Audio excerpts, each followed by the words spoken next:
ya Ruyenzi muri Diocese Gatolika ya Butare baravuga ko bashimira Jean Fidèle Uwayezu Munyagitare watanze ubutunzi bwe burimo isambu n'amafaranga akabubakira chapelle hafi yabo bakaba babona aho basengera no muri iki gihe centrale yabo ngo na centrale na paroisse byabo bifunze ndetse bakanashima by'umwihariko Musenyeri Jean Bosco Ntagungira umwepiskopi wa Diocese ya Butare wayihaye umugisha. Jean Bosco Mbonye Mugenzi. Aba bakristo bo mu murenge wa Nyazo mu gace gakora ku murenge wa Muyira yose barizwa mu karere ka Nyanza muri santarari ya Ruteme paroisse ya Ruyenzi muri Diocese ya Butare bagaragaza ko bashimira umuryango wa Jean Fidèle Uwayezu Munyagitare wafashe ubutaka bwe kuri aka gasozi k'Ishari avukaho akabubakira chapelle yujuje ibisabwa na leta. Ubu bakaba babona aho basengera kandi hafi yabo na cyane ko ngo kuri ubu santarare yabo na paroisse bifunze bakaba batemerewe gusengeramo. Ndi umukristo usengera muri paroisse ya Ruyenzi. Rero nko ku giti cyanjye iyi chapelle yaramfashije cyane kuko gukora urugendo njya gusengera ku Ruyenzi rwari urugendo runini cyane amasaha 3 kuko ngiye ntuye hafi iminota 20 nzamva mu rugo nza hano gusenga. Rero ni ibintu byamfashije cyane mu bukristo bwanjye nkabashima Imana cyane nsabira n'uyu mubyeyi Munyagitare watwubakiye chapelle. Musenyeri wa Diocese yacu ya Butare akaba yayihaye umugisha twabyishimiye. Aha turi ni kuri chapelle Ishari hakaba ari kwa Munyagitare Jean Fidèle watwubakiye iyi ngoro turimo dusengeramo ubu kugira ngo abakristo bahanishari bavunikaga bakora urugendo rurerure bajya kuri paroisse naho ubu ngubu hafunze ndetse na santarari ya Ruteme kabifunze. Ubu cyabaye igisubizo kubera uyu muntu Imana yagiriye ubuntu ko kutikunda ubwe ahubwo agakunda n'abaturanyi bari hafi. Iyi chapelle yitiriwe Bikira Mariya utabara abakristo Jean Fidèle Uwayezu wigeze kuyobora Rayon Sport akaba umukristo gatolika ahatuye muri Arkidiocese ya Kigali. Mu kiganiro na Pacis TV aragaruka ku mpamvu yamuteye kuyubakira aba bakristo bo kuri uyu musozi w'Ishari avukaho. 1994 bakora jenoside yakora abatutsi. Ibyo rero natwe yadukozeho turabibona ariko twifuza ko igihe nikigera tuzerekana ko kubiba urukundo bishoboka. Icya kabiri nuko twemera ko ibyo duhabwa kuri iyi si by'Imana ibyiguha byaba byinshi byaba bike nta kiguzi bo wayihaye ni urukundo rwayo.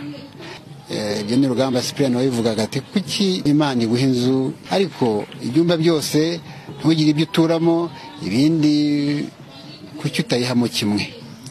Igitekerezo nuko cyaje twumva rero hano tumaze kuhasana twahashyira chapelle mu bushobozi bwacu bw'icyo gihe tukajya tuyisengeramo nka famiye ndetse n'abatugana.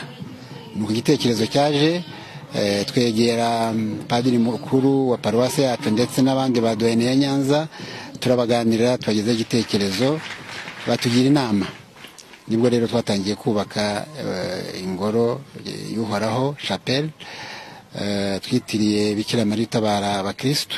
Abakristo rero baje kuyitabira barayigana. George Gakeri umubyeyi wa Jean Fidèle Uwayezu avuga ko ashimira umwana we kuko ngo yabanje kumugira inama yo kuhubaka ibikorwa bimwinjiriza amafaranga ariko undi ntatezuke ku mugambi wo kuhubakira abakristo bahavuka chapelle basengeramo. Uriya mwana yigeze kubimbwira avuga ati ngiye kuhubaka ka chapelle gatoya abitangiye yanyeretse plan ndavuga ariko ngewe n'ubundi ndi economist.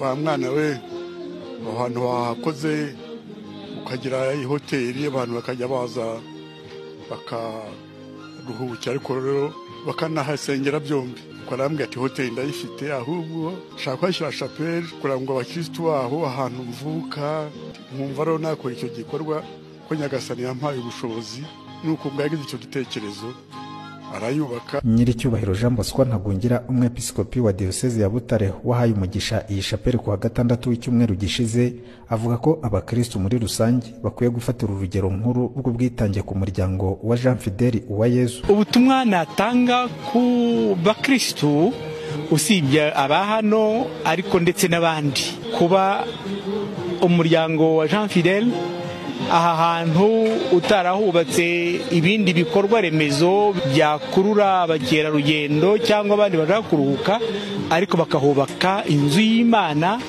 kugira ngo imbaga ya Nyagasani ibone aho isengera ni ukwibutsa abakristo ko ubwitange bushoboka. Niba we nk'umuryango we barabishoboye, n'abakristo bandi benshi bakize hamwe, izo kiliziya zifunze, ubwo buryo bubura kugira ngo ubutumwa bugende neza, twese dushyize hamwe dufatanije ntabwo byatunanira. Umuryango wa Jean Fidèle Uwayezu utangaza ko ubundi iyi shapeli wayubatse mu mwaka wa 2018, icyo gihe ngo ikaba yari nto cyane kuko yakiraga abantu 120 gusa, kuko yari igenewe gusengerwamo n'umuryango we gusa.